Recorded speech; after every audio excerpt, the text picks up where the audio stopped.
Who likes having hard conversations? Nobody. That's who. Nobody likes having hard conversations. No supervisor wakes up and says, "Oh my gosh, it's going to be a fantastic day. Today is the day I get to talk to my staff person about all the errors that they're making. Oh my gosh, I can't wait. This is going to be glorious." No one ever says that. And why? Because hard conversations are downright unpleasant. They're hard to deliver, they're hard to hear. If you're the supervisor, you're going to share a topic that the other person does not want to hear about, and you have no idea how they are going to react to you. Are they going to cry big alligator tears? Are they going to get mad? You may think, are they going to yell at me, cuss at me, argue with me? What if I don't have my information together enough and my staff person can avoid the actual problem altogether? What if the person deflects? What if I feel like I did when my dad yelled at me or when my mom yelled at me when I was a kid? What if I cry or throw up or my voice shakes or I start sweating through my clothes? What if I handle this conversation wrong and I get into trouble? What if they say I handled this conversation wrong and I get into trouble? What if I go through all of this unpleasantness and I don't see any change in their behavior? Then I'm going to have to do all of this again. Now, it is one thing to have all of these very legitimate concerns and have the difficult conversation anyway. It is another thing to allow these concerns to slow your response down, to delay your response, or to fail to respond altogether. When we are supervisors, we are hyper focused on our work. That makes sense because our work is pretty consuming. We don't have too many spare minutes to lift our head, look around, and see what's happening around us. But it's a very different story for your staff. Hello, and welcome to Provider Power with your host, Sarah Sherman. This is the place for IDD leaders to find solutions, support, and insight. Ready to power up your provider game? Let's get started. Whether your staff should have time or not, your staff are going to take the time to study you. You may think, me? Why study me? I'm not anybody. I'm not a bigwig, upper management, or anyone fancy or important. Why would anyone be looking at me? But they are. And if you think about it, you get it. You're watching your bosses as well. What are they doing? Who are they talking to? Are they really following their own requirements? Do I really need to follow the requirements? Especially if they don't? What do they seem to really think is important? And who are they allowing to slide in their work? And if, when you look at your own bosses, you see any of these shortcomings, you tuck that information away to be used later if needed. Your team is doing the same with you. And if your team notices that you, 1, don't have difficult conversations, 2, hesitate to have difficult conversations, or 3, don't know how to have productive, difficult conversations, they will come to the rapid conclusion that you are not a strong leader. Your team will quickly see your pattern of avoidance, and at least some of your staff will take full advantage. Those staff will not see you as a solid leader, meaning they will not respect your leadership or knowledge. They will not believe that they have to follow your instructions because they do not believe you will do anything to them when they don't follow your instructions. Troublemakers will not only understand you will not address their poor performance, these folks will begin to take over. You will see these staff start to give directions, usually about what is not going to happen at work, and these troublemaking folks will start to create new procedures and directions. And once these wheels are in motion, chaos is not far behind. So what do? Obviously, there are many components that impact this situation. Company culture, training, monitoring, policy and procedure, and ultimately comprehensive supervisor training and support. But all of that takes time, and you have a pretty serious problem right now. Here's what you do. You need to do two things right this minute. One, you need to know what is supposed to be happening. You must be crystal clear. There is no ability to legitimately challenge you if you know exactly what's supposed to happen. You can only be challenged if you're not sure. So get crystal clear on what exactly is supposed to be happening and what your staff are supposed to be doing the full time that they are on shift. Okay, you got it? Now, number 2, write it down and track it. If they are on their phone instead of documenting, write that down. If they're talking to coworkers instead of cleaning, write that down. If they refuse to do an outing or work in a different location for the evening because that wasn't the original plan when they clocked in, write that down. Track it. Every time you see this very same problem, track it. Do your best to handle the situation in the moment, of course. Redirect them from the phone to the task that they're supposed to be doing and stick to your guns on the reassignment. And track all of it. Have I mentioned you should track it?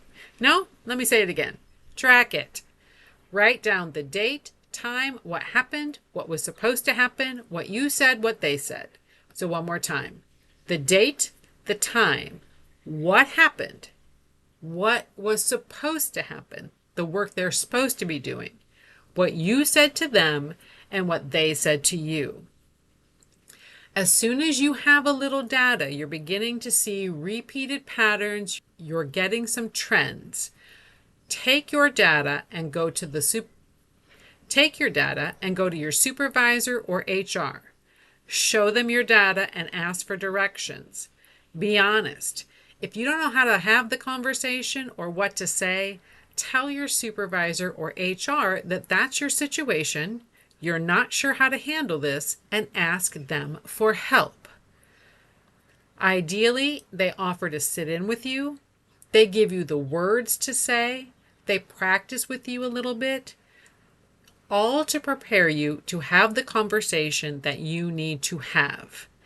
And the bonus here is that now you proactively have the buy-in and understanding of your supervisor and HR. They understand the problem. They are on point with you that it's time for you to have a conversation. So you already know that taking an action here is the appropriate thing to do. And if somebody goes to your supervisor to complain, your supervisor has your back. Now for the conversation. You're going to sit down with the staff person in question, privately of course, and begin with the facts. On April 4th, you were on your phone instead of doing documentation, cleaning, and interaction. This is what I said to you. This is what you said back to me. On April 8th, you were on your phone instead of fill in the blank. This is what I said to you. This is what you said to me. On April 14th, you were on your phone instead of fill in the blank. This is what I said to you. This is what you said to me.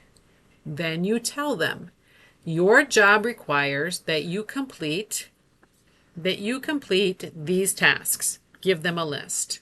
And the phone policy says you cannot be on your phone. Now, what you're going to say next is critical. You're going to say, help me understand your decision-making process here. Help me understand your decision-making process here.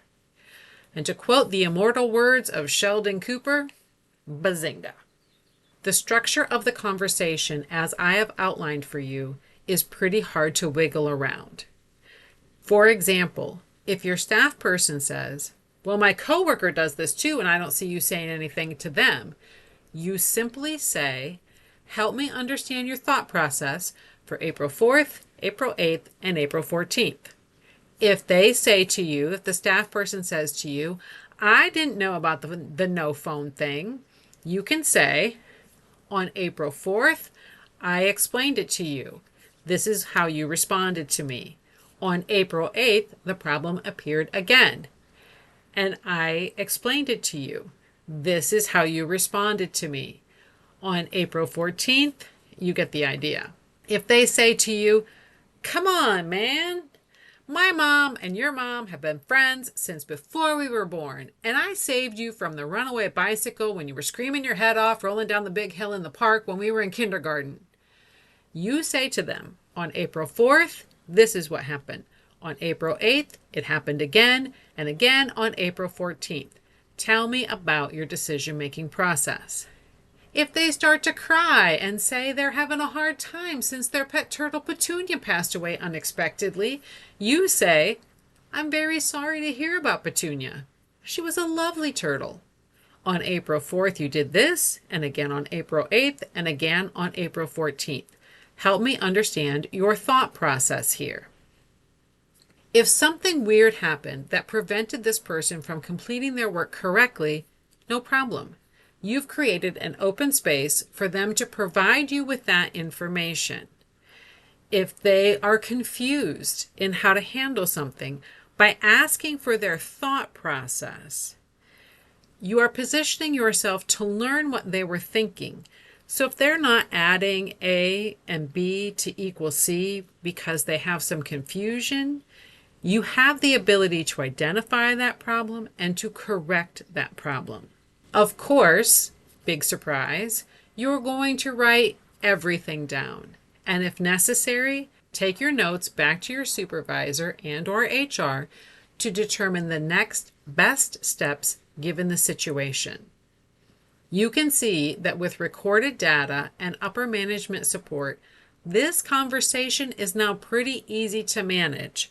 It may still feel unpleasant, but it's pretty easy to manage this conversation. There's no need for anxiety or stress. You have facts, and facts are pretty hard to dispute. When you manage your team using this data collection process, your team will now see you as on your game. You respond to situations factually, honestly, knowledgeably, consistently, and timely. You are an effective leader.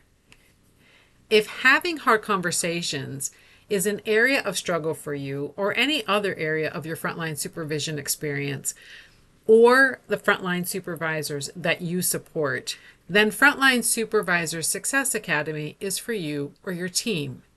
In my Frontline Supervisor Success Academy, delivered once a month over 9 months from May 14th, so enrollment is happening right now, through January of 2027, supervisors will learn all the skills that they need to effectively manage their teams, support individuals, and ensure work is done correctly and on time. Things like the difference between management and leadership and when to use each one. Top tricks for keeping staff well trained, even when they're scattered across multiple locations and shifts. How effective discipline tangos with monitoring and oversight in perfect harmony. Insider secrets to ensure services are meaningful and moving the individual toward independence. Clear communication techniques that vaporize confusion and keep work moving smoothly. Best practices to capture all of your team's innovative services and weave them into an energized service planning process. Powerful practices to help individuals to gain control over their lives by more fully interacting with the foods they eat. The big brainstorming blitz method for quickly developing a robust schedule of meaningful activities and banish boredom for good. These are just some of the things supervisors will learn in the Frontline Supervisor Success Academy. All in all, taking advantage of all of the learning available, a supervisor can earn 75 hours of National Association of DSP and Frontline Supervisor certified hours. Enrollment is just $875 for the entire program if 1 or 2 staff from an agency are attending, and if 3 or more staff are attending, enrollment is discounted to $815 per person. This program only opens once per year, and enrollment will never be this low again. The link is www.providerpowermoves.com/frontline supervisor success academy. Grab your spot and learn to supervise with confidence, clarity, and authority. I hope to see you there. And until next time, power on.